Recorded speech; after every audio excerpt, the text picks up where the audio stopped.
Hi, this is Dan from Iden's Fitness and Sports Performance Training. One of the questions I get asked a lot of times with people is how to get started. When they first walk into a gym, they're really not too sure what to do. They walk into a gym, it's a big gym, there's a lot of equipment, they're kind of overwhelmed. They see all types of people doing all different exercises, different workout programs. They're really not even sure where to start. So one of the things you always want to do when you first start a program is you always want to start with the big exercises first. You always want to build around the biggest movements, the ones that work the most muscles, get the most bang for your buck, are the big multi-joint movements that burn the most calories and stimulate the largest release of muscle building, fat burning hormones in your body like testosterone and growth hormone. Movements like squats, deadlifts, chin-ups. There's several reasons why you would want to do this. Number one, they're going to get the most benefit. Number two is, essentially, they are some of the best exercises. They're going to get the most effect and get the best overall results.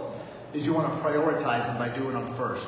When you have the most energy, you're the most focused, you can lift the most weights, and you can really pay the most attention to these movements early on in the workout there and give it your best effort. Number two is they're very taxing on the body's central nervous system. So these big movements are really taxing, they really fatigue the body out. So when you're doing them first in the workout, it's much more important to do them then when your nervous system is fresh, as opposed to if you did them later on, when your nervous system is really already fatigued and you're trying to do a big movement later, your body's going to have a hard time, the nervous system's going to have a hard time recruiting those muscles. So you're really not going to get the most out of the movement.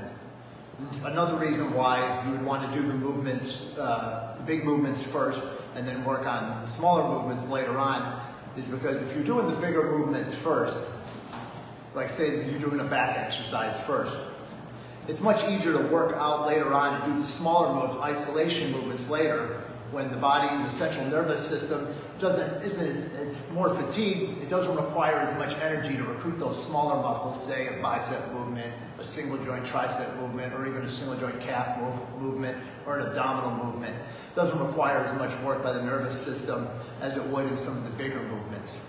Also too, if you're doing, say, a back exercise, or say you're doing chin-ups, it's much easier to work your way out and then do biceps and recruit those muscles later on, and the biceps are a secondary muscle, as opposed to say you did the biceps first, and then you tried doing the back movements.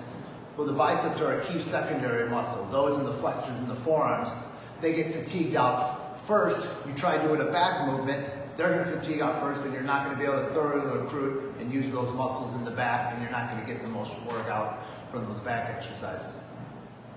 Anyone has any questions or interested in doing any workout programs or getting started, go to my website, idensfitness.com. Feel free to reach out to me with any questions at any time.